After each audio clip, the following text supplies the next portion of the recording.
The whole point of video games is to do things you can't do in real life. To go on adventures, to save the princess, to travel to these crazy fantasy worlds of monsters and robots and, I guess, zombies sometimes. But you know, games get so far from reality, it's refreshing to play one that appreciates what's real, you know? No lasers, no aliens, just air and water and life, real life.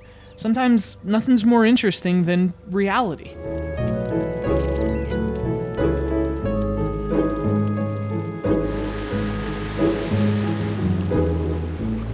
Of course, that's not to say Storm is a realistic game. Conjuring the wind and creating a thunderstorm doesn't really qualify, but it is based in reality. This is a simplification of the processes we take for granted, the things we tend to ignore.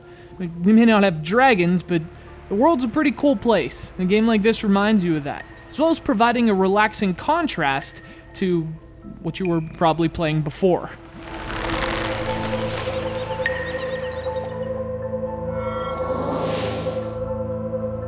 Storm is a puzzle game based on physics and nature. Its levels are little more than rocks and trees, some grass here and there, as well as a few patches of dirt. And it's basically a nature simulator. You have to get the seeds from full-grown trees to those bare patches of earth. Once the seeds are planted, on to the next level. It's like Mother Earth bound. Obviously, the game centers on moving the seeds. You can't actually touch them, so your only option is to use the elements. Create a wind gust, cause a downpour, whatever it takes to get the seed from tree to soil. It starts easy enough, but as the seasons change, the storm gets unexpectedly complex.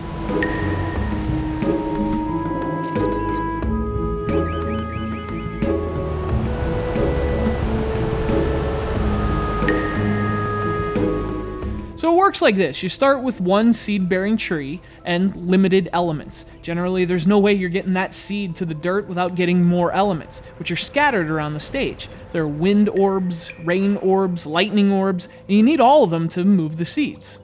See, each element can essentially be powered up. If you collect 3 rain orbs, for example, you can summon rain 3 times in the same spot, which can cause far more serious flooding. And 2 lightning bolts in succession can cause rock to crumble. So the more orbs you have, the greater the nature you can unleash.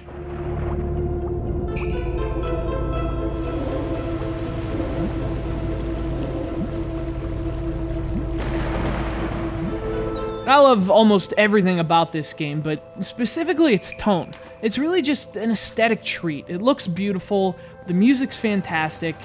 There's a sense of creation, you know, a kind of prehistory. There's no animals, certainly no people, just Earth in all its stunning glory, sharing the stage with life, and it makes for a beautiful puzzle game.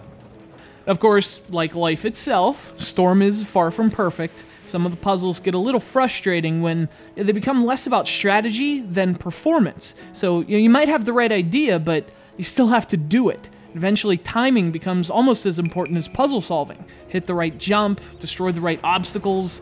Storm requires both planning and execution, and sometimes that execution leaves just a bit to be desired. Unfortunately, that's like the lone cloud in an otherwise sunny sky. Storm's an absolutely gorgeous game, as well as a genuinely clever puzzler. And you know, as much as we look to fiction to define our gaming experiences, there's something so brilliant about, for once, just looking outside.